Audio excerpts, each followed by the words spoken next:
I'm going to assume you can hear me. All right, great, thank you. Thank you for being here this evening for this very special event. For how many of you is this your first time attending an author event at the library? Don't be shy. Okay, great. That's awesome. So what brought you here? Yeah? Okay, the topic, uncertainty. Okay. And that's true. Anybody else have a different answer? Not certain? I like that. I was trying to do that, but I couldn't get it fast enough. So thank you. Next time. So we're going to have a great conversation, the two of us, in a couple of minutes. Couple of reminders. Please turn off your cell phones or whatever devices make noises. It's always the last thing I remember to do, so please do that. This event, like all events, reading events, author events, summer reading, are supported by the Friends of Arlington Library, better known as FOAL, F-O-A-L. And without their support, there wouldn't be evenings like these. We do an average of about 3,500 programs a year, and without their support, it wouldn't happen. So thank you. If you aren't a member of the Friends, they do have a table out in the lobby. You can sign up. If nothing else, you have access then, early access to the book sales. How many go to the book sales? Okay, so enough said. This is a special year for me. I've said this now, so if you've been to the programs before this, at the start of this year, you'll have heard me say that this is my 50th year in librarianship. I know, Mark just fainted, but, and I was not a child when I started, but it's been 50 years, and on June 3rd, it's the actual date. So it's been a terrific career. I had a long career someplace else before I came here, but it's been truly an honor to work in Arlington. This is the community I grew up in, and the opportunity to give back to the community and help connect people to books and people to people has been an absolute joy. So thank you all for supporting the library and supporting all of us in the work we do. It's really important. You probably are aware that libraries are under siege occasionally these days for choices around books and collections and authors, and we were fortunate in that the county board last fall passed a resolution to support the library and to declare us a book sanctuary. And that was a pretty big deal, and thank you. Big thanks to the county board, but also County Manager Mark Schwartz for making that happen. And it's not something that we can, just because we have that, take lightly. We have to stand up for the freedom to read every day. In fact, this is a great t-shirt, highly recommend. Who offers this? The Friends? No? Oh, never mind. Apparently I got that detail wrong. Anyway, thank you all for being here. So I want to introduce our distinguished colleague this evening, my friend and County Manager Mark Schwartz, who will introduce tonight's guest, and then we'll start the interview. So thank you, Mark.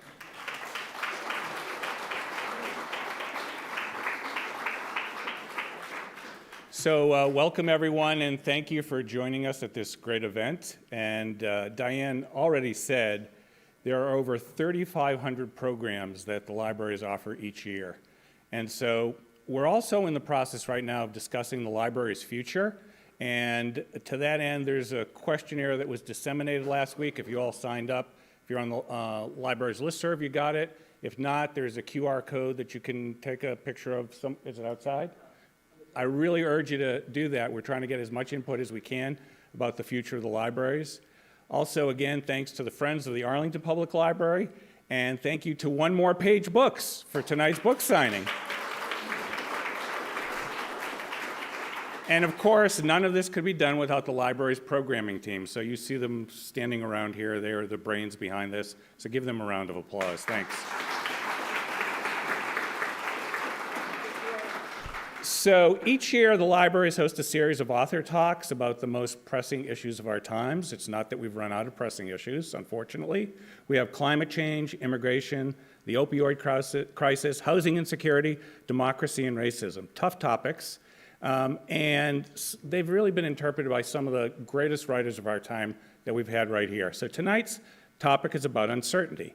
Many things in our world today remain uncertain, and this can be a source of a lot of anxiety, believe me. Climate change, mental health of our teens, global conflicts, inequalities, and inequities. But tonight's author argues that embracing uncertainty is the mindset most needed in these times. So now to introduce tonight's guest. Diane Kresh, as you know, most of you know, is going to be interviewing Maggie Jackson, who is an award-winning author and journalist known for her pioneering writings exploring technology's impact on humanity. She is the author of several books, including the one you saw outside there on the table, Uncertainty's Edge, The Surprising Power of Being Unsure in an Age of Flux. Her acclaimed book, Distracted, kickstarted a global conversation on the steep costs of fragmenting our attention and has been featured in media worldwide. Her newest book explores uncertainty's positive role in the life of the mind and in contemporary society. The book was nominated for a 2023 National Book Award and was a Library Journal Best Book of 2023. I've had the pleasure of reading Maggie's newest book, and I asked all of my department directors to listen to a podcast where Maggie discusses the benefits of embracing uncertainty. So, one of the many points that Maggie made and writes about resonated with me is the benefits of uncertainty when you're making decisions. As county manager, I get to make a lot of decisions regularly, and I've become more and more wary of getting advice from my senior staff where the answer is laid out starkly as a black and white choice. Such clarity really obscures the creativity and the benefit of wrestling with the uncertainty that underlies decisions. If it makes any sense, some of our best decisions were made dealing with COVID because there were no experts on how to handle the challenges we faced, on allocating vaccines, balancing remote work, and in-person services. The conversations were difficult, complex, and intense. But I think the answers we came up with were much better because of the uncertainty we faced. Maggie Jackson's expertise has been featured in Wired, and I'm going to go through a whole list of publications here, maybe one of which I read. Wired, the New York Times, Business Week, Vanity Fair, Wired.com, O Magazine, and the Times of London, and she's been on All Things Considered, Oprah Radio, The Takeaway, and on the Diane Rehm and Brian Lehrer shows, and in hundreds of blogs and multiple TV segments and film documentaries worldwide. She's a 3-time winner of a Forbes magazine award to the top 100 websites for women. Now, a little bit about her background. She's a graduate of Yale University and of the London School of Economics with highest honors. She recently served as a visiting fellow at the Bard Graduate Center in 2016. She's also been a vice president at the Columbia University-affiliated Center for Talent Innovation, an affiliate of the Institute of Future in Palo Alto, a fellow in Child and Family Policy at the University of Maryland, a scholar in residence at the Center for Art in the Wood Museum in Philadelphia, and an advisor to a global advertising firm, Gyro. Her awards include a travel grant from the Alfred P. Sloan Foundation, a media award from the Work-Life Council of the Conference Board, a media award from the Massachusetts Psychological Association, and 3 awards from the Women's Press Club of New York. She lives with her family in New York and Rhode Island. She's a graduate also of Miss Dow's 6th grade class at Sharon Intermediate School in Sharon, Massachusetts, and her favorite classmate was me. Right up there.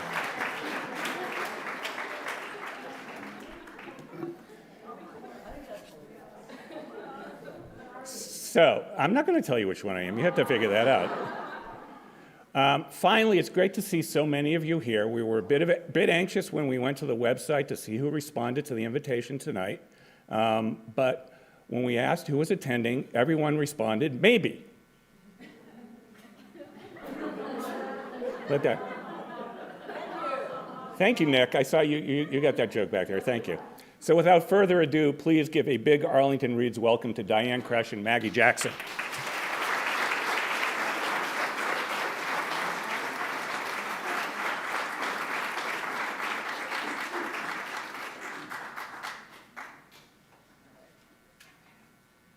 Thanks, Mark. Thanks, Mark. Thanks, Mark. Thanks, Mark. Just keep saying that. Thanks, Mark.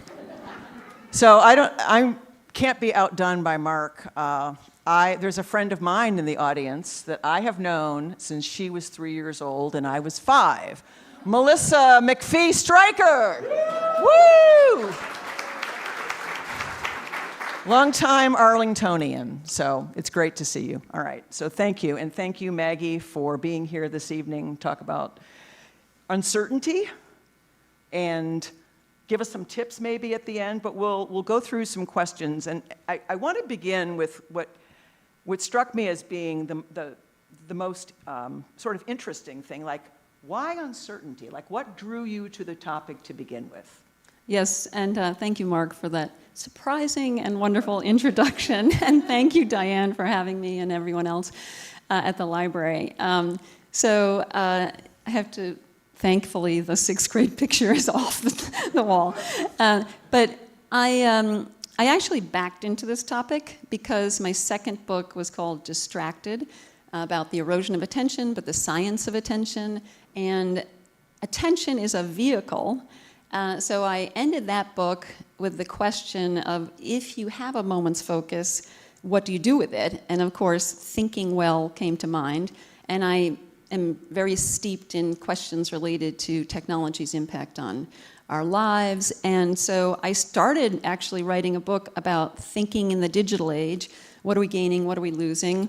And the first chapter was about uncertainty. So I went down a rabbit hole and discovered a couple of things. First of all, there is an incredible explosion of new science about uncertainty in medicine, in business, in philosophy, in politics, and this topic had been little understood and has been highly misunderstood. Little understood scientifically, but highly misunderstood in the common vernacular. So I discovered that really there was a whole book there. It was still messy and difficult to frame and unpack, but I really backed into it. I'd written a few chapters about this thinking book, and the uncertainty wouldn't let me go. So I can imagine many of us have different definitions of uncertainty. So let's start there with the definition of how you're using uncertainty in the context of this book. Right, and that's very important because along with having a highly negative view of uncertainty, so many of us think, and as I did anyhow, think of uncertainty as being very monolithic and kind of swampy, and we can't seem to get a grasp on what it is, even though it's a household word and in the headlines all the time. So there are basically two major kinds of uncertainty with a little debate that's pretty much accepted. First, there's aleatory uncertainty, which is a shorthand for the uncertainty or really the unknown. So when you see a headline in the newspaper, uncertainty roils the stock markets, that's referring to aleatory uncertainty. And basically that's what humans can't know. So, we might have probabilistic modeling or all the data in the world and AI generated, et cetera, but we don't know if the volcano will erupt at 9:08 on Tuesday or not, or even if the stock markets will fall next week or rise. So that's aleatory. But in complement is our uncertainty, which is really the topic of my book. It's the human response to the unknown in a nutshell. So we could call it psychological or inner uncertainty. And that's where there has been a tremendous amount of amazing research in recent years. So basically when you meet something new or unexpected or ambiguous or murky, you gain the chance to, and this is a common definition of epistemic uncertainty, psychological uncertainty, you gain the chance to recognize that you've reached the limits of your knowledge. So this is not ignorance, but it's basically, your child might wake up with a cold and you don't know if it's allergies or you don't know if it's COVID. It could be this, it could be that. You're caught short, yet you're also faced with multiple possibilities. And that's where things get interesting. So those are the two main kinds of uncertainty. So you mentioned research. What is going on in the research, in neurological brain research, that is undergirding these, I don't know, what are you positing that you're doing with the book? Uncertainty is a good thing. There's science that undergirds it. So can you talk a little bit about that? Yes. I mean, uncertainty, just as an overview, is highly related and fuels curiosity, resilience, which doesn't seem to be a word, a concept or a state that you'd equate with uncertainty, but creativity, adaptability, agility in decision-making. So it really fuels and fosters a host of very important, cognitive skills, I'd call them today. And that's really important. I'd like to underline that, in this time of flux, when aleatory or, precarity is rising in different ways, geopolitics are growing more erratic, as our weather patterns. When we're faced with rising unpredictability, there's more and more evidence that we should be skillfully, productively unsure. And also, just a caveat before I just get into one little, dip into the neuroscience, which is really important. No one's saying, and I'm certainly not advocating, that uncertainty is a panacea for all our ills, or that uncertainty should be endless, because we are born, we evolve to need and want answers. That's humans need resolution. So uncertainty is not the end goal, but it's really the path to so much strengthening of who we are as human beings. And so one of the most interesting, kind of brainy neuroscientific findings to come out of recent studies of uncertainty involves, basically our, what uncertainty does to the brain, basically. This is your brain on uncertainty sort of thing. So I mentioned, when you meet something new and unexpected and ambiguous, could the traffic jam or your child with strange symptoms, the first response that people often have is unease. And, sometimes when I talk to groups, I poll people about what's the first word that comes to mind, and it's very often anxiety or angst or unease. And that's because we need and want answers. So the unease related to uncertainty is actually a stress response. So when you meet something new, your heart might race or your cortisol levels will probably rise. And here's the new part, your brain undergoes remarkable changes. So for instance, when people are uncertain, or just say field studies show that when doctors are uncertain in sticky clinical situations, they report their attention sharpens. Scientists sometimes call this curious eyes. Your focus sharpens and broadens. As well, your working memory is bolstered. Your brain becomes more receptive at the neuronal level to new information, and your various brain regions basically get more active at communicating with each other. So uncertainty, as one neuroscientist told me, when you're uncertain, the brain is telling itself there's something to be learned here. So what is that? What's happening there is that your human response, this unease, this good stress that you're undergoing, is actually instigating, moving you from autopilot, the autopilot that we live our days in, into a more deliberative, intentional, stance where we can update our understanding of the world vis-a-vis this new thing.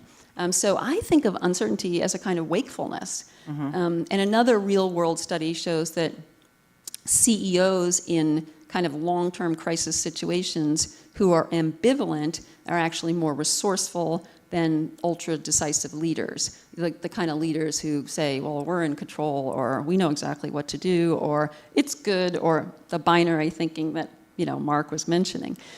So it's really interesting that uncertainty arouses us, and then this is very distinct from fear. Okay. So I was going to go there actually with Yeah. the fight or flight, and whether there was any relationship to the work that you're doing and that impulse to survive and protect yourself when you're faced with imminent danger. Yes, and they are two distinct but related responses. So when you're afraid, yes, you might get some of these classic stress symptoms, but fear instigates a very different response in the body. For instance, when you're fearful of the unknown or that shadow on the trail, whatever, your blood circulatory system begins to funnel blood away from the extremities toward the core, survival mode, but the extremities include the brain. So we've probably all had a situation where we've felt that shutting down that's related to fear, whereas I think it might ring a bell maybe when you're in that uncertain, at the edge of your knowledge, high-stakes situation, and yet you're in so-called approach mode, or scientists call it arousal, that wakefulness that I was talking about. Right. So they are distinct. And it's very related to being present-oriented. It gave me a whole new understanding of mindfulness when I discovered this new work on arousal, the arousal of uncertainty. Okay. So a few weeks ago, we hosted Dr. Arlene Geronimus, who has a book called Weathering. Weathering meaning we're dealing with enormous changes in climate and how people respond to stress in their personal lives, and also the deleterious effect that too much stress can make on the body and on the psyche. And so that's an instance where there's like too much stress and it's a bad thing. And so how does one keep it in balance? I mean, she's talking about very extreme cases of poverty and not having adequate health care, not being in environments where there's an adequate safety net. So the balance, though, is still something we want to achieve. Like the stress can be good on some levels unless it's taken too far. Right, no, exactly. I mean, just as there are, just as we need to move toward resolution, uncertainty is not the end goal. Similarly, you don't want to be in any, extreme of stress, whether it's fear-induced or performance-induced. On the other hand, in part of my book, I do discuss new research related to children who are raised in precarious situations. And so this is not contradicting what the previous speakers said, because too much of anything is too much for the human.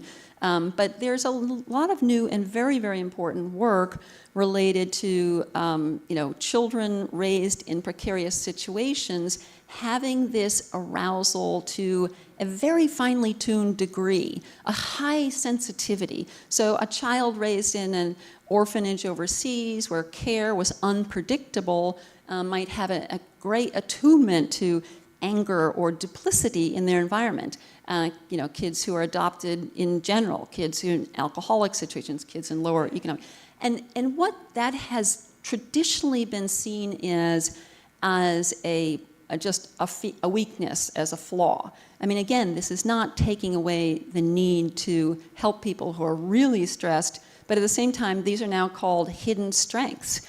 And while combating poverty, we can also not see the skills that arise from precarious situations as negative, as traditionally has been. Instead of being a flaw, in fact, one researcher I talked to did studies of teenage black boys in urban Chicago and found that their high arousal levels were actually help them witness less violence over the course of the year. They were on their toes, and at this degree, it's called on point, both by people in this, in urban environments and by researchers. This being on point makes you highly attuned to your environment, highly picking up on change. This happens to us all when we're in this performance mode, but to an extreme, it is important for people's survival.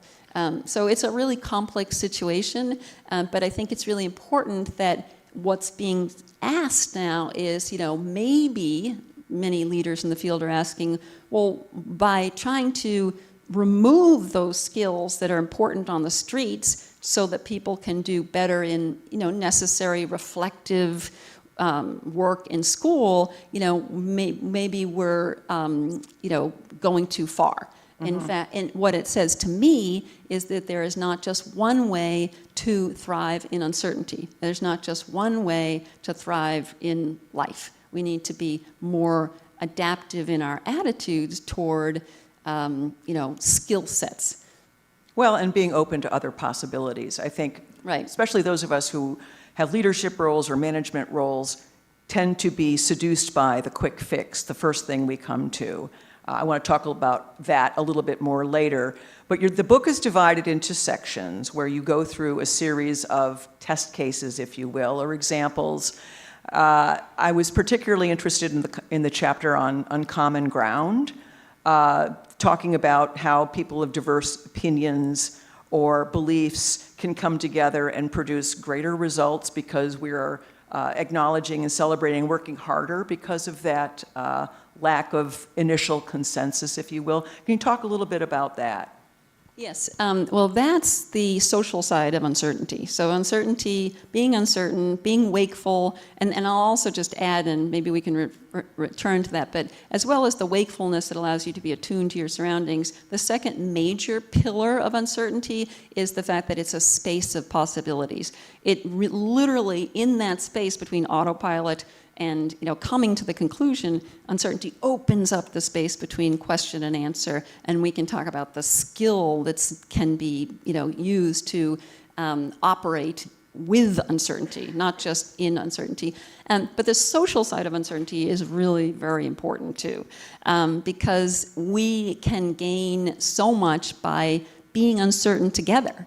And there, in some ways, in one chapter I write about the uncertainty that's needed to be open-minded to people whose politics you oppose, or people you loathe, people from the out-group. But then I also write about the other, I think, peril in our polarized society is the insularity of our side. The idea that we so automatically sort people, categorize innately, unconsciously, people into those we see into, sort of people like us or not. And once, it's really another little slice of neuroscience, which is very interesting, is that this categorization, if you see a face and your brain deems that face to be in group, you automatically begin processing that face more actively, using parts of the brain that individuate that person within the category of people like us. You also process that face more holistically. So the outcome is they're more memorable, they're more an individual, they're more human. Whereas if you deem someone an outgroup, and this could be the rival sports team, it could be race, it could be just all sorts of flavor or difference. If you deem them an outgroup person, those fusiform facial gyro areas of processing begin to quiet. You actually see that face as piecemeal. You process it piecemeal with disregard for the eyes. So scientists talk about the cognitive disregard. This is why they all look alike, so to speak. Right. And this is why we can't remember the face of the other, the studies show. And what's really important is that, I'm getting a little off term of the common ground. Keep going. But I think what's really important is that, I'm going to talk a little bit about this aspect of the social side of uncertainty, and then I'll get to your question. Sorry, I got a little. But I think that what's really important is that this is all very, very complex, but one of the most interesting solutions or strategies that can be used to counter this innate bias or this categorization is something called perspective taking, which is just the folk wisdom that your grandmother might have said of seeing the world through another's eyes. Right. As simple as that. And what happens is quite powerful when and I'm not talking about cognitive empathy or feeling for another, I'm talking about literally trying to see the world through their eyes. People become more willing to sit closer to that out-group member, to work with them, etc. And this also spills over to others of their kind.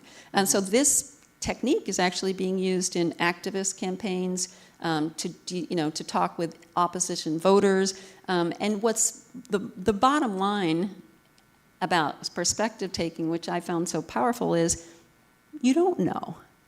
When you imagine, even if I have a twin sister, even though I try to imagine her perspective, I don't know. It's a leap of uncertainty. What you're doing is jolting yourself away from your categorical assumptions about another and, kind of inserting yourself into the space of I don't know, which can lead to, mutual learning. Socrates talked about perplexity, the perplexity that he induces in others, but also the perplexity that he emphasized he induces in himself. And I think that's part of it. So Okay. but I got off ground. Maybe. I'm uncertain about that. But I would love to talk about the role of conflict, in groups too. Well, I kind of want to get into that a little bit Yeah. because I was thinking about, especially in that chapter, the context of having mixed teams. I've supervised a lot of people over the years and managed teams. And we have a tendency as humans, we want to go to the people who are like us, think Right. like us, work Right. like us, reach consensus easily. And somehow if consensus isn't reached, that's a bad thing. And in the context of today and best practices in HR, et cetera, there's more and more negative information about DEI programs. Yes. I mean, they're taking the superficial aspects of DEI, and that's no good when it's really about doing what you just described, seeing somebody, the whole person walking in their shoes. Can you talk a little bit more about that? Right. So the complementary to what I was talking about is bridging the divide with others, is to not lose the differences that are so important with people on our team. It doesn't even have to be people like us, even in diverse circumstances. And there is so much emphasis on papering over the friction, the natural friction of diversity. Diversity of any kind in a group does elicit friction. But, hiring for fit, or we are family, which is actually a slogan of companies that's found to actually make minority people feel less included. Right. Studies show. So I think it's, what's really interesting is that I would say the sort of summation of my research on groups and the role of uncertainty is we need more conflict, not less, because, and respectful, judicious conflict. Because basically, it's a group that is in agreement. We've all heard of groupthink, but it goes far deeper than that. A group that's in agreement is more inaccurate, is less creative, is more likely to not to have performance declines and yet think they're doing better than they are. The list goes on, and this is everything from Supreme Court justices to jurors to Mount Everest climbing teams. Of course, the solution seems to be, then disagree, because then we break that cycle of smoothing over or even becoming blind to differences. And just Mount Everest climbing teams that emphasize an all-for-one mentality, even if they have diverse knowledge in terms of experience in climbing, actually are more likely to suffer a death on the team, Right. which is pretty stark. So disagreement is the answer, but we might think, especially in this era, that, or maybe just in our own society, that disagreement means one side emerges victorious, then our side Right. wins, or the best answer wins, or that the dissenting voice kind of rides in, waving the flag of the right answer. And both of those instances of expectations put too much responsibility on the diverse person. But actually, what's now known is that that's not the best group dynamic in terms of collaboration. Why? Well, even a dissenting or disagreeing voice that's wrong actually moves groups into superior performance. They're more accurate, they're more creative, they're more able to surface what's called the hidden profile, which is the individual information that everybody has. And so, I think that's really interesting, because what's really going on in terms of great group collaboration is uncertainty. The dynamic of disagreement that elicits a new kind of understanding among the group that they don't know, that they become, as one scientist said, their thinking becomes wide, deep, curious, and skeptical. So I did kind of a deep dive into the Mars Exploration Rover Team mission, which is extremely studied and highly innovative. And 20% of their conversations actually involved micro conflicts, among the scientists and engineers and everyone. And then 100% of those conflict conversations involved expressions of uncertainty, such as maybe or I don't know. I don't think it could be this way. I have some samples there. It's very subtle kind of language, and yet that language linguistically does two things. First, it signals that I'm receptive to another opinion, and second, that it signals that there's something more to know. And in fact, lots and lots of multidisciplinary studies found that that's why this team was so innovative, because they were willing to constantly fight the urge to bond, and they were really bonded. They loved their lanyards, and they loved their, kind of signs of teamism and all that sort of thing. But they constantly worked against that. For instance, every meeting, conference, call, whatever it was, would end with something called the listening ritual. And the leader, whoever is in charge of the call, would end saying, well, is there anything more we don't know? And, is there anyone who disagrees? So anyone, and the persons who raised sort of countering voices or opposing voices were not seen as jerks, a Princeton sociologist told me, but actually is seen as heroes. And she said, Janet Vertesi said, uncertainty and disagreement, that's why we're still talking about them today. So, that's great. And culturally and politically, and certainly in current politics, it's really not a good thing to admit that you don't know. It's seen as a weakness. You're maybe not very smart. You don't know what you're doing. And how do you work, how do you recognize that you have to say, I don't know, to catalyze curiosity and some of these other things, and when the culture itself doesn't appear to value that as much? Yes, no, I completely agree. I mean, we're certainly living in a certainty-oriented culture. It might be getting worse. In fact, some studies indicate that perhaps we're less tolerant of uncertainty, and that's actually a personality trait.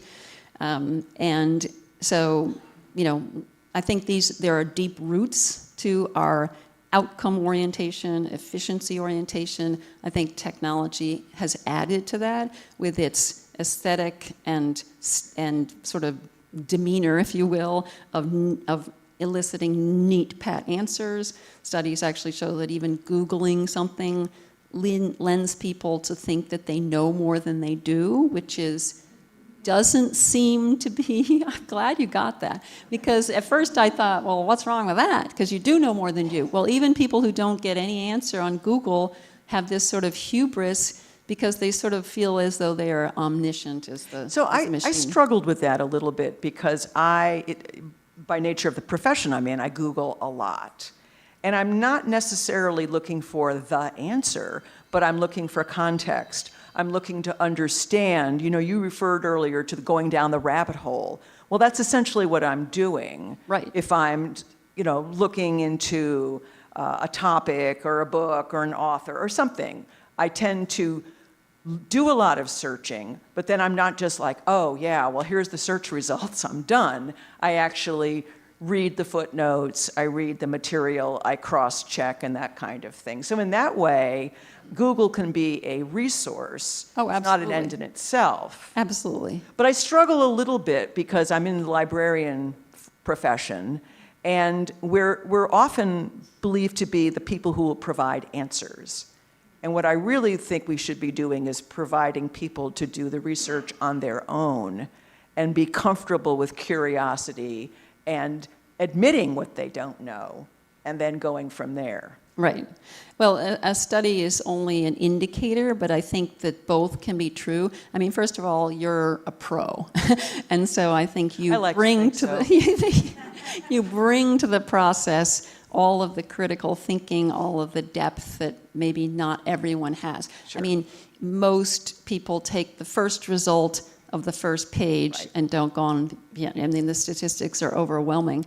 75% of this is bleeding into social media, but you'll see 75% of posts that are not read before they're shared. And, so there are a lot of habits, cursory behavior that we all fall into, but I think that, there is a lot of, certain packaged, neat, pat answers that technology pushes for. The second point is that, very much technology often, and as wonderful as it is, and as much as I used a lot of resources online to write this book, technology also pushes us into the familiar. The echo chamber, it can be debated in detail, and yet the point is true.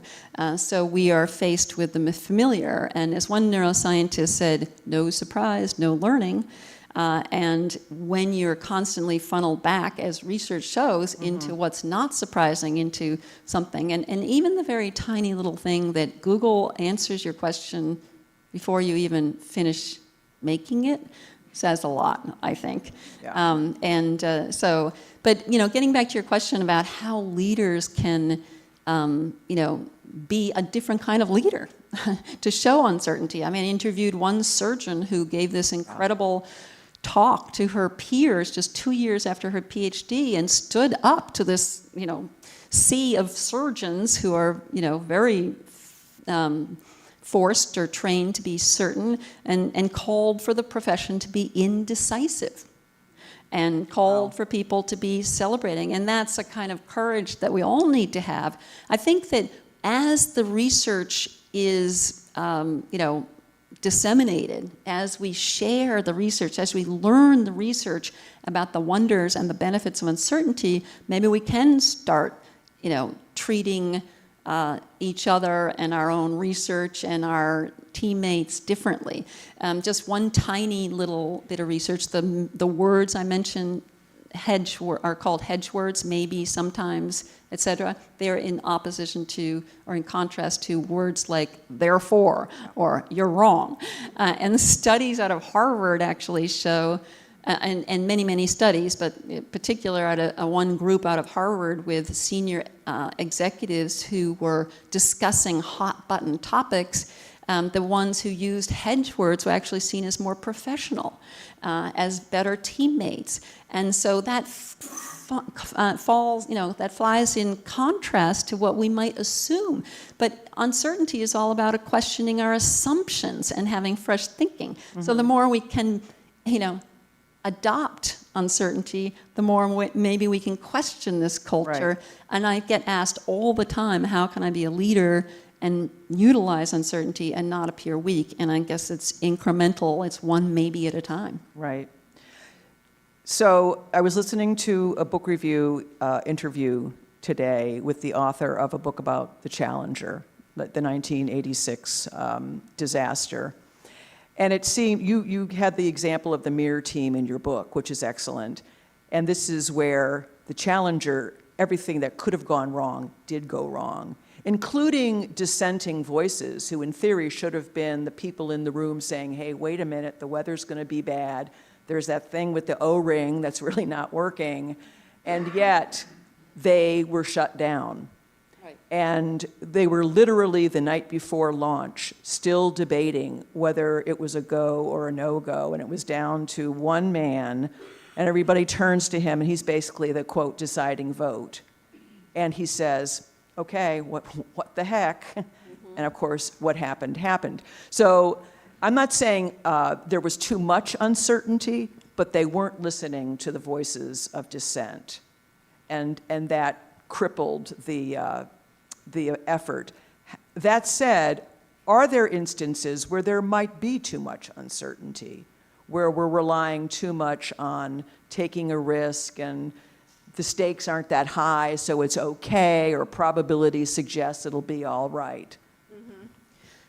Well, I mean, it's very complicated. I'd say that too much uncertainty can be too much unpredictability, volatility, et cetera, or it can be too much uncertainty as in I'm stuck, I'm caught, I can't decide. Both of those extremes or anything particular. I mean, it can be, too much uncertainty can be kind of espoused in various ways. I would say that, you know, on the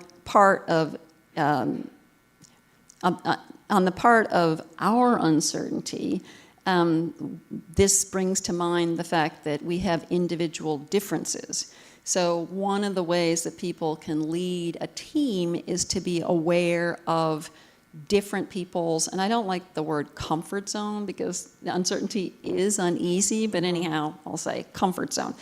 People, you know, who are leaders or managers can be aware of who is completely, you know, the bungee jumper of the unit, or Right. who is really needing that kind of stability, where they operate, where their strengths are.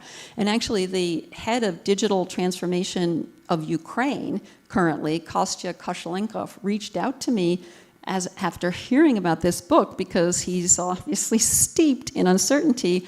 And we've been back and forth, and he also wrote this amazing book called Leadership in Times of War. And he talks about how his assistant, in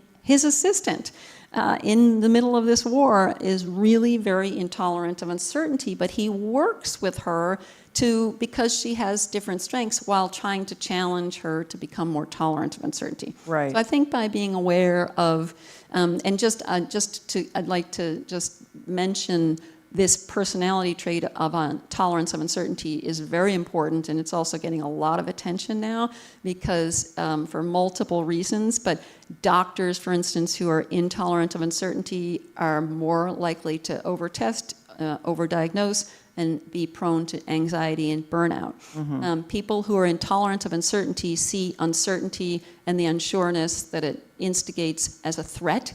People who are more tolerant, on the other hand, see uncertainty as a challenge. Very important challenge, not easy street, but challenge. Right. And so this kind of spectrum of the personality trait is also very importantly mutable on two levels. One is it's situational. So any of us who are tired, information overloaded, pressed to give an answer, tend to be more uncertainty intolerant. We race to an answer when we're fatigued, basically. It takes effort to be uncertain. In fact, the arousal stress hormones, some of them, norepinephrine, is actually related to cognitive effort. You know, we have to lean into it.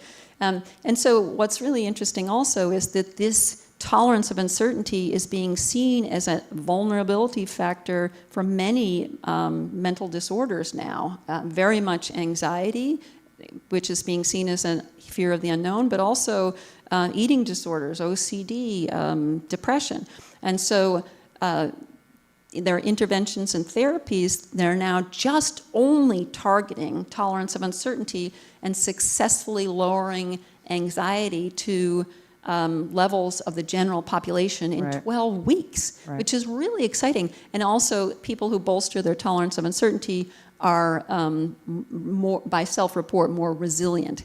So if you can see this, you know, bendability, this openness, this curiosity that uncertainty gives you, again, judiciously, skillfully, you know, really opens up the world to wonder, rather than being intolerant of uncertainty. People in the acute phase of the pandemic, actually, who were intolerant of uncertainty were more likely to cope through denial, avoidance, and substance abuse. People who are tolerant were more likely to accept the realities of the situation and maybe make those great decisions. So Right. I think that's really, and what do they do to boost their tolerance of uncertainty? Very simple kind of exposure-based steps, you know, kind of like seeing the plastic spider and then the real spider in the cage, and then maybe, I don't know, maybe puppies are a better example, but so people bite off a little more of the unknown. Right. They're exposing themselves. delegate more at work, or try a new dish with an ingredient you don't even look up Go on to a Google. restaurant and try something you've never tried before. You used that example in an interview I listened. Yeah, it's remarkably hard when you're tired. Well, I mean, it's when you're tired, yes, but I see we kind of get into these ruts in a lane. I mean, one of the things, it sounds like a trivial example, but going to a restaurant and daring yourself to try something new. But I like this, and I know I'll be happy. Whereas if I take this, I might be yay, or I might think, oh my God. I wanted to go back, though, to something Mark said earlier, because he talked about the pandemic, and none of us had lived through a pandemic before, obviously, and so we had to reimagine how basic services could be delivered, especially in-person services. And it was both a difficult time, a challenging time, but I also thought it was an opportunity for real risk-taking in new ways about how we can do work. So many people had to work at home. Clearly, things got done, so it opened up avenues of telework where none had been previously. So it's for me, it's how do you capture the benefit of going through something like that and use it as a motivating factor in your leadership style or in your leadership teams without all the Sturm und Drang that obviously accompanied the pandemic. Like, how do you keep the good part of the stress alive? And let's just talk about work for a second.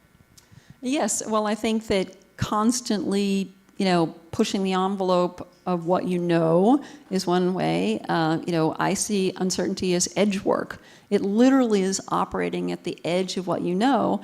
And there's a term this is often used in child development, but it's pertains to all humanity, called the zone of proximal development. I don't know if anybody heard of that, but it's now kind of a euphemism for the scaffolding. The child is doing the difficult puzzle, the caregiver steps in only when they're really overwhelmed. They keep them on the zone of proximal development because that's where we flourish. And that's where we gain the surprise that makes us learn. And so I think by trying to be on that zone of, and another scientist compared it to the green buds on the tree, that's where humans thrive, on the edge of what we know. And so we all need that familiarity. We all seamlessly sail through life kind of assuming and expecting that we know just what to do, but it gets perilous when that's where we rest, where we complacency. And so, I mean, another way to unpack this is through the idea of what an expert is. We all gain expertise. I went up to Toronto and I was in operating rooms with surgeons because I wanted to know if uncertainty had any role in these high stakes, high pressure, life and death circumstances. And, I watched multiple operations, and I'm not even good with blood. And I was this far from the patient.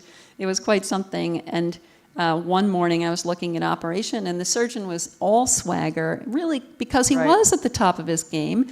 And he was all efficiency. He was watching the clock. He was barking orders until something went very wrong, he thought, and called the operation to a halt. And what that indicates, first of all, is what kind of expert do we put on the pedestal, but also, experts gain a really important level of expertise is that knowing just what to do, because you do want to know, what that circumstance is. You want to be able to say chest pains equals heart attack if you're a doctor, but the complacency, the entrenchment falls in because you gain these, kind of mental models, so you're applying your knowledge, not, building new knowledge. Right. And adaptive expertise, which actually hadn't even been discovered until recently in studies of experts for complicated reasons, is the person who knows how and when to be unsure, who spends more, adaptive experts actually spend more time,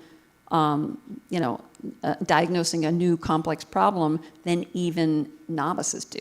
And then they wade in, inhabiting the question. Right. And that's really important because it changes what our idea of an expert is. It changes, what we can that surgeon who called for indecision calls it taking charge of the moment. Right. And they're also the people who take on the hardest cases over their years, Right. over the course of their careers. That story about the surgeon who everything was fine, he knew it, I've done this 1,000 times, blah, blah, blah, oops, and it was a near disaster. Some of that relates to what I was talking about earlier with the Challenger. It was a term that they just used, normalization of deviance. Yes. Like, we are going to accept a certain amount of risk, a little bit more, until it became dangerous. Mm-hmm. And it resulted in fatalities. And the surgeon, in his own world, was flirting with the same kind of thing because he wasn't paying attention. Right, exactly. To be curious and skeptical. It harnesses that arousal to be curious and skeptical in the moment. But then the second most important, the two pillars of uncertainty is wakefulness and the space, and the fact that it's a space of possibilities. Right. And I think that that's really important to understand when it comes to I think this is very much about changing our whole understanding of what not knowing is. Oh, 100%. That's the question that I started this book. What does it mean to know today? Right. Yeah. Is knowing quick, instant, and neat and pat? Does it have crisp edges? Right. Or is knowing something of a frontier Right. that's liminal and gray? And so often when I was writing this book, I would be led instinctively to a chapter or a topic like daydreaming. The what if question is so much uncertainty, so important for us, so creative, the font of creativity, and yet that was a career killer in psychology. So often I was finding that this uncertainty in explicitly and also implicitly was not something that people wanted to study. Because it wasn't crisp. And one tiny little funny story, kind of funny, horrifying story, is that the default mode network, this huge network of brain regions, which underlies a lot of meaning-making, self-understanding, but also it's called the imagination network, so it sort of underlies daydreaming along with the executive networks of the brain. It was discovered by accident because people who are resting in scanners between tasks, the scientists began to realize that their brain was more active than when they were doing these little psych tasks. Wow. And they had knockdown, drag out, yelling fights at psychology conferences because no one wanted to study the resting brain. Yeah. At first. Yeah, And then they right. finally discovered.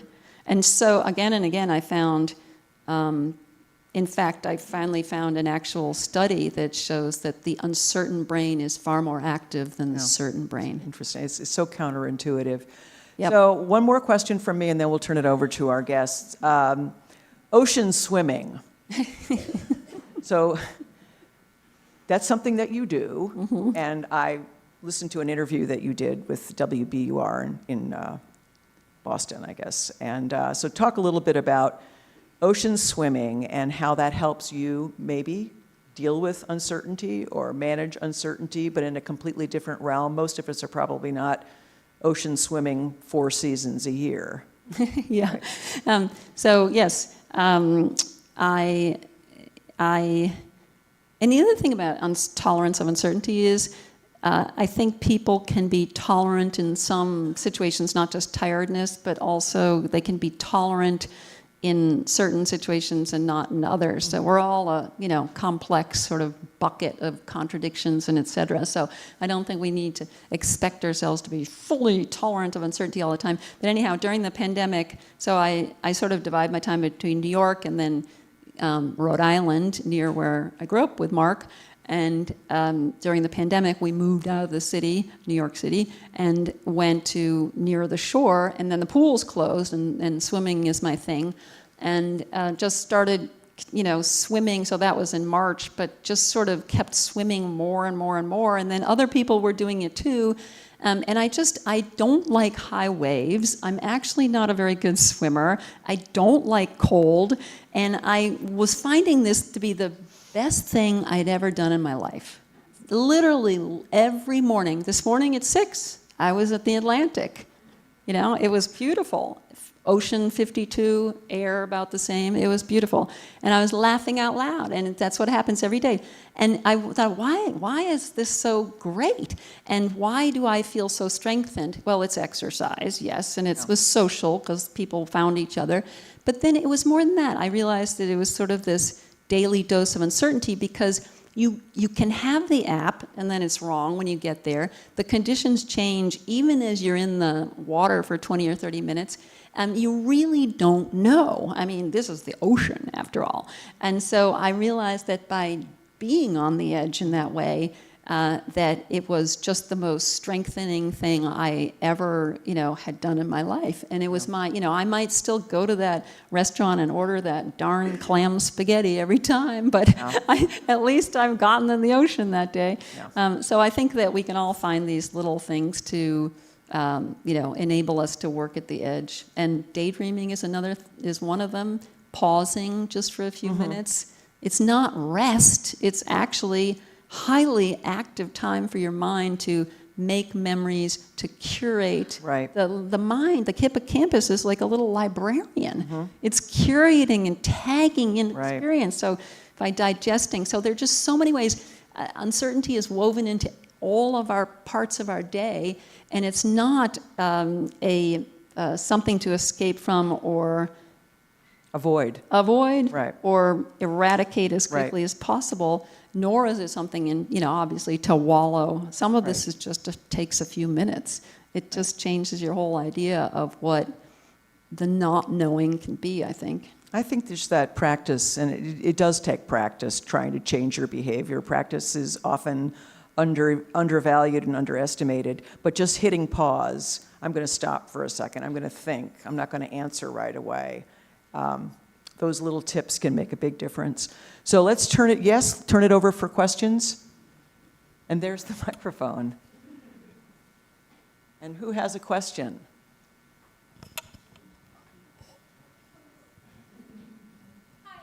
Hi. So I'm I have a twin sister, so I'm hoping I can ask you 2 quick questions. Something sort of like on a smaller scale. So how do you deal with uncertainty when you will not have an answer? So let's say someone ghosted you, and you have no idea why. So that's one. And then the other one is, how do you get to the point where you're like, okay, I've done my research. Let's say you're planning a vacation. Like, am I going to go to London? Am I going to go to Lisbon? When do you finally say, I have as much information as I have, and now I need to make a decision? Mm-hmm. So one instance is when you feel like you are in a very negative kind of uncertain situation. You don't want that uncertainty because you want a clear answer about whether you're in or out of your friend's life. That's the first question. How do you deal with the idea that you'll never know? Like, you will be uncertain forever, and you just kind of need to accept it. Right. No, exactly. Well, that's happened to me. And I dealt with it because I had learned about uncertainty, and I tried to understand their perspective, even though it was a figment of my imagination. I tried to understand that there were multiple perspectives at stake. I wasn't invited to a friend's wedding during COVID, and it was not because she didn't have any friends, but just because she didn't invite me. So I tried to turn it over in my brain within reason, within the space of possibilities that is uncertainty.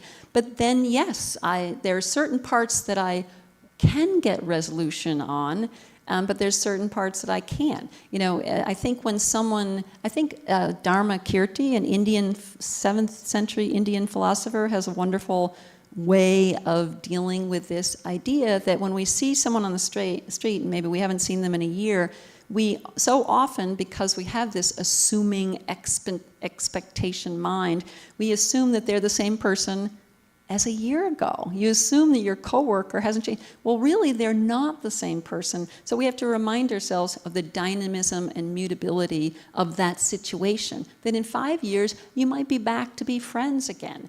they might be undergoing, my husband always says when someone's kind of mean because he's so optimistic, he always says, oh, they're just shy. And I think, well, you know, he carries that very far. But, you know, it's another data point. Everything is a data point. And then the question about travel is... Just like as an example about uncertainty of making decisions when you have one or the other, like when do you get to the point where you're like, okay, I've had enough information, I just need to make a decision? Right. Well, I think that you know, there's so much mysterious workings inside ourselves that I think that, you know, first of all, exterior deadlines sometimes, I mean, you really don't want to wait till the day before you go abroad to buy the plane ticket. Usually, there are certain ways in which the exterior situation will put some kind of constraints on that.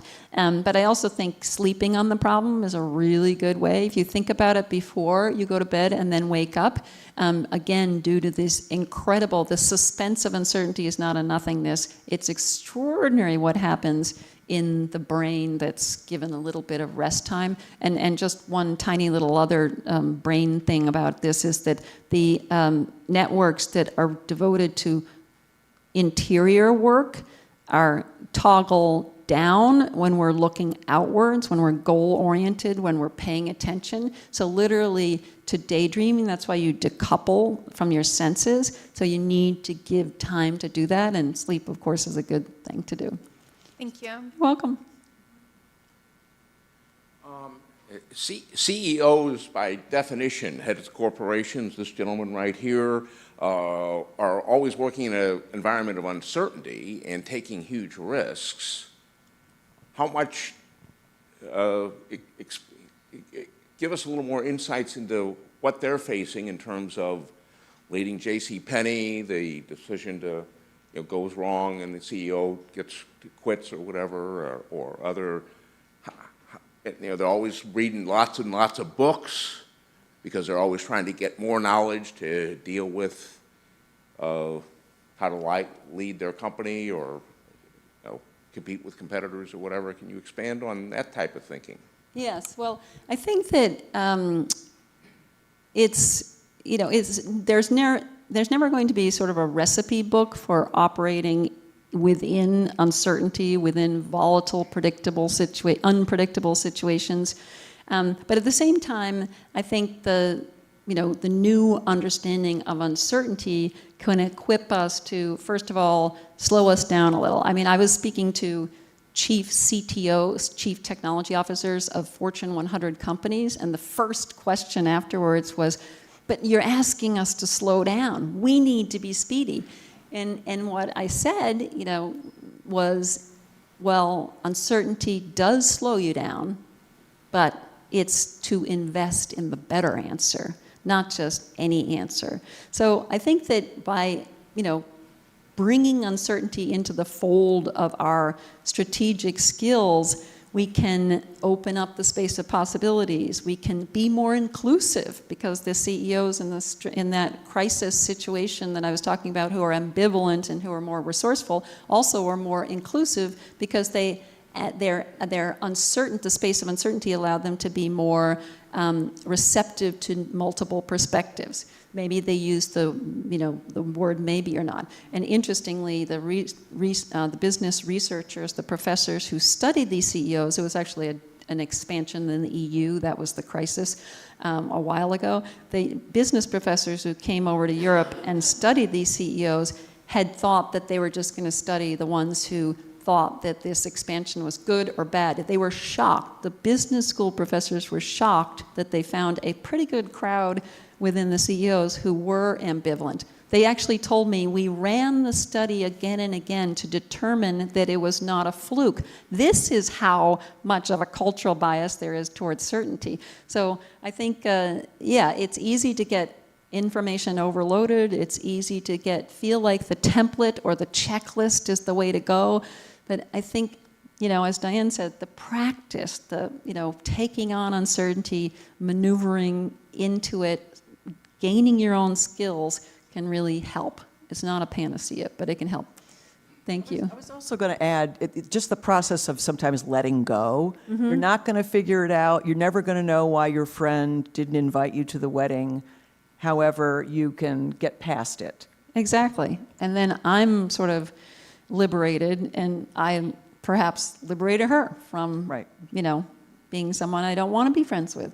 Right. And then I'm, open to when she wants to be friends, which happened. Yeah, that's great. So this is a question about ocean swimming. Yeah. I used to do in Rhode Island Oh. as part of a mini triathlon. And the interesting thing about ocean swimming was it's the only part of the triathlon where people occasionally die. And they normalize, they rule out everything else. Everyone's super fit and all that. There's just something about ocean swimming that people can't adapt to. And I just wondered if you had any thoughts about that. Well, I think you take the cake for the best question I've ever been asked about uncertainty. I'm not an expert, but I would say that, yes, the conditions are so difficult. It's just so much more difficult than a pool. You do have to be completely alert and alive. You have to be alive in every possible way, both for danger and for, and for the joy of it. So I would say that maybe triathletes only spend a third of their time practicing swimming, and so it's a little difficult to, to deal with that. We're getting lots of little murmurs in the background here. Anyway, thanks. All right, thank you. And the surgeon did not kill the patient. I didn't tell the story. It was a near miss. They actually decamped to the cafeteria and went over it. I mean, this was Canada. They went over it. I tape recorded the whole thing. So anyhow, he was a great surgeon, but he wouldn't relinquish his sort of badge of certainty. He didn't really see, although the other surgeon, tried to convince him otherwise. So just want to finish that. Yes, sorry. Oh, yeah, thank you.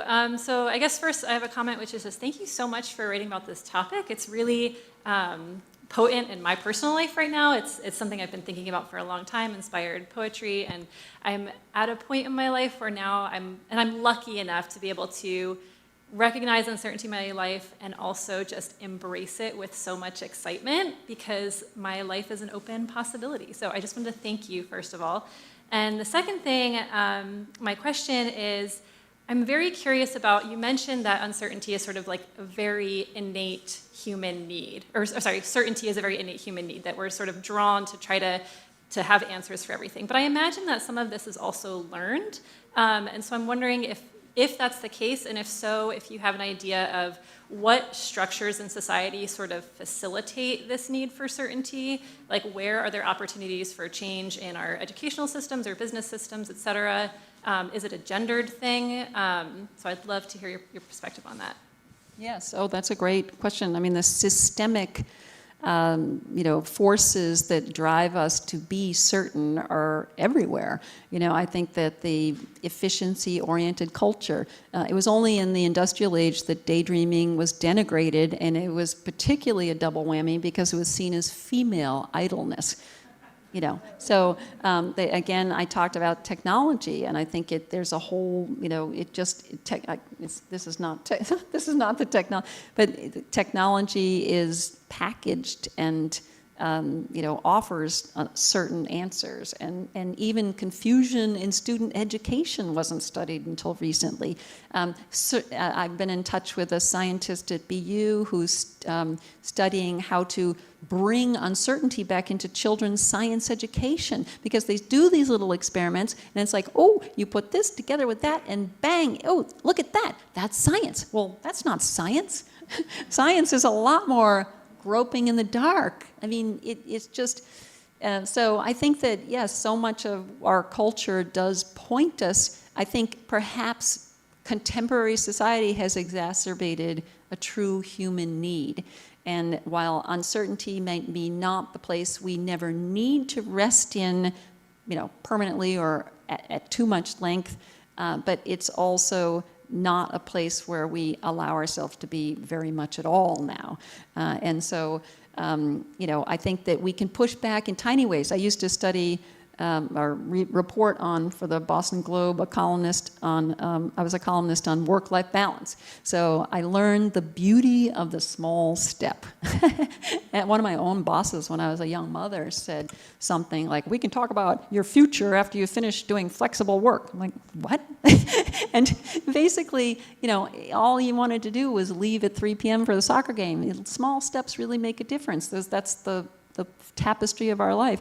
So using the maybe, I personally have tried to dial back on, and it might sound silly, but I really think now when I say sure or certainly this, that's not supposed to be something you're supposed to write about, especially in science writing. You're not supposed to say, in journalism, you never use always or never. But we all can be a little more careful about our language. And I think that's a very good starting point. And then also just to sort of think meta, because uncertainty is a metacognitive state. It is a recognition of the awareness of your knowledge. And while I don't deep dive into humility, there's a certain humility there. So this also involves dialing back a little bit about me and I, and more into what is rather than what I assume it to be. Thank you very much. You're welcome. I apologize if this is a little bit out in left field. I understand that your research and your writing is really focused on epistemic uncertainty and the psychological and emotional concomitants of that. But what I'm curious about is, particularly in some of the research that you've been going into, do you find sometimes that it's bumping up against aleatory uncertainty and the kind of what we're learning about that? I'm thinking particularly of the science of complexity and chaos theory, and you've probably heard this before, that complexity emerges at the edge of chaos. Mm-hmm, mm-hmm. Oh yes, well that's a fantastic question. I think that just from my own research, epistemic and aleatory go hand in hand. So I almost think of our uncertainty as a second skin. Yes, it's a middle ground between autopilot and it's also an accompaniment throughout our deliberate, intentional kind of thinking or creativity or things like that. But as far as how we respond to the unknown, I think that they are so completely interwoven. I'm not an expert on complexity theory or all of that, or even Heisenberg's uncertainty principle. There's only kind of so much I could get into, but I think I would say just from what little I've touched on, and you inspire me to go further. I would say that probably what is surfacing in complexity theory would be very much an echo of what we're finding in our own minds. So. Great discussion today, thank you.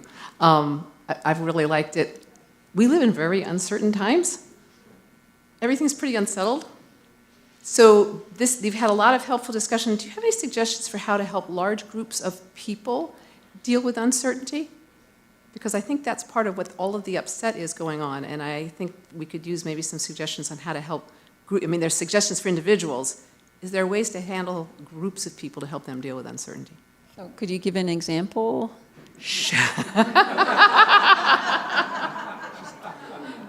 Okay. Sure.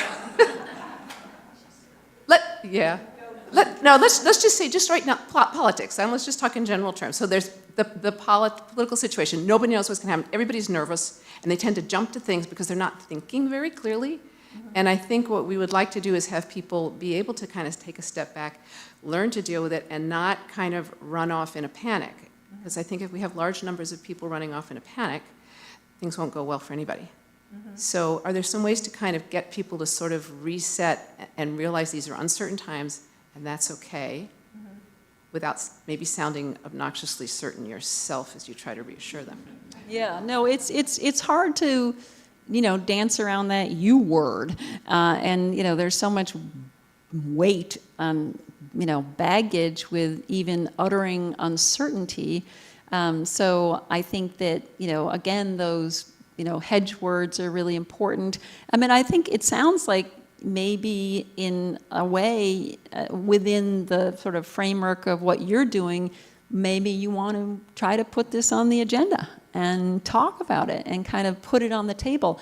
I have found that in studying on attention, I couldn't believe how important attention is for every, bit of our being, how important it is, and yet do we teach attention we might say sit down, pay attention in preschool, but do we teach it? Do we understand the 3 kinds of attention? Can we have a conversation? Do we have a vocabulary? We need to have that for uncertainty. We need to understand that there's that out there and that this out there, and that our ease is not necessarily something to retreat from, and et cetera, et cetera, et cetera. Uncertainty can be very persuasive, which is something, I was on a podcast yesterday, and he said, the podcast host said, I have a lot of trouble believing that one. And it's true within certain guidelines, but particularly experts who express uncertainty and link it to potential. So we're not just saying that the doctor says, I don't know, go home, I don't know. That they're saying, well, there's a potential that there might be multiple ways to move forward, and I'm not quite sure now, and patients like that kind of uncertainty. And so if we link uncertainty with potential, then it's more persuasive. And that people who are argue to learn, which is another kind of tolerance of uncertainty, actually are no less assertive than people who argue to win. People who argue to win are competitive, they're point scoring, and if there's a break in the conversation, multiple studies show, a lull in the conversation, the people who argue to win kind of move into that space and even start taunting the other side. They want to shut down that conversation. People who argue to win actually take that opportunity to say, well, you made a good point. So, and yeah, maybe I don't know it all. And I haven't read anything because I sort of forgot to read at certain points, but I'll just read this one quote from Aristotle that I find really lovely and kind of moving, strangely enough. It's about, it's from that chapter, Uncommon Ground, and I didn't flag it, but this is a great chapter a great quote. No one individual knows the whole of the truth, and no one individual fails entirely. Everyone says something true about the nature of things. I think that's a lovely quote. I think maybe we're coming to the end here. I'm not so sure, but, sorry. Yes, we are approaching the end. So we will have a book signing with Maggie. If you have additional questions, that's usually an opportunity to ask what you wanted to ask but couldn't think of in the moment. And again, thank you all for being here. It was a really...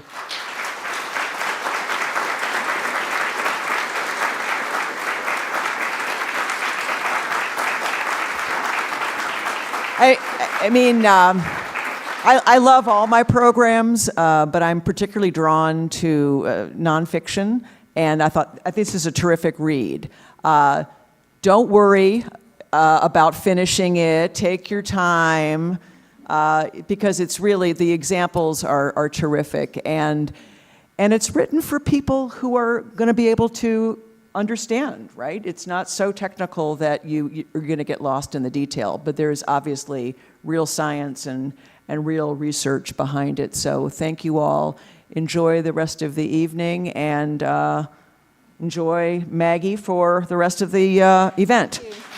Thank you.